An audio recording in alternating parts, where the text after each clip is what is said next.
Well, continuing coverage here on Sky News, and the biggest spending pledge was another £2 billion announced for social care over the next 3 years.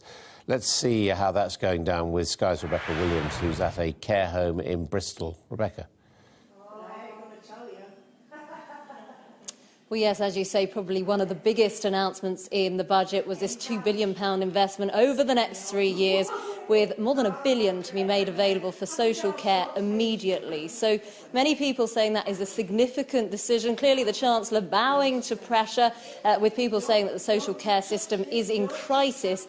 And he has also announced that there will be a green paper later on in the year looking into some of the issues more closely. But he was very clear to point out that it wasn't just funding that was needed. Now, let's get a bit of reaction to this decision in today's budget. I'm joined now by Chris Taylor, who owns a number of care homes in Bristol. And what's your reaction? Is this enough? I couldn't say whether it's enough. Obviously, we welcome any extra funding for social care.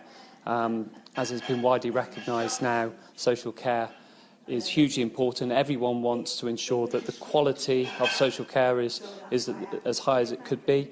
It's no surprise that that costs money to ensure of that high quality. So we welcome to see more funding coming towards social funding. Is it enough? We'll see. And you were talking about staff costs as well, other issues in the budget. Sure, as I say, to ensure that you have the best staff working in our care homes and to ensure that we attract the best nurses, we need to make sure that we pay those guys a proper wage. Even things like the new living wage coming through and increasing year on year means that we're seeing our costs obviously increase. And we want to make sure that we're providing the highest possible quality by having the best staff. So that comes at a cost. So, yes, more funding is definitely required. Thanks very much. Well, as you can see, I'm here at this care home in Bristol today. Let's speak to one of the people who's been affected, who now lives here, along with her husband, and Dolores. Just talk me through, there's been more funding announced in today's budget for adult social care. What's your personal story? Do you welcome this? Well, it's good to see that they started to take an interest. Whether it's sufficient, I don't know. All I know is that when my husband was diagnosed with his Alzheimer's, I didn't think it was going to make much odds to us where we were living. Unfortunately, with the cost of keeping him in care, I had to sell my home. I suppose, though, in a way, it's a fortunate incident, really, because I came and I moved into a small apartment here. And I must admit, for me, it's worked out really well.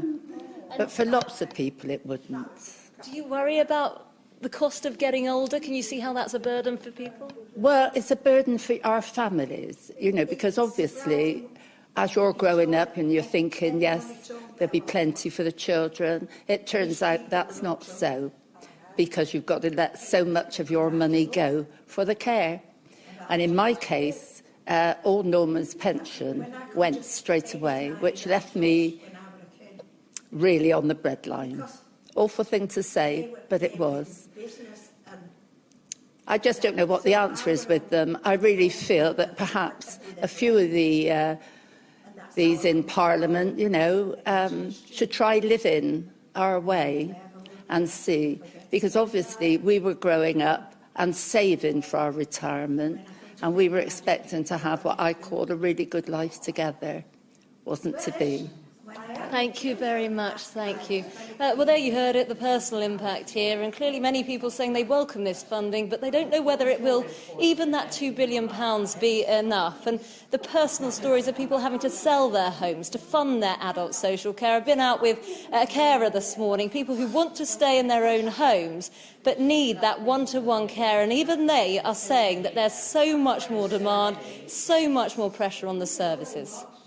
Thank you very much indeed, Becky. Well.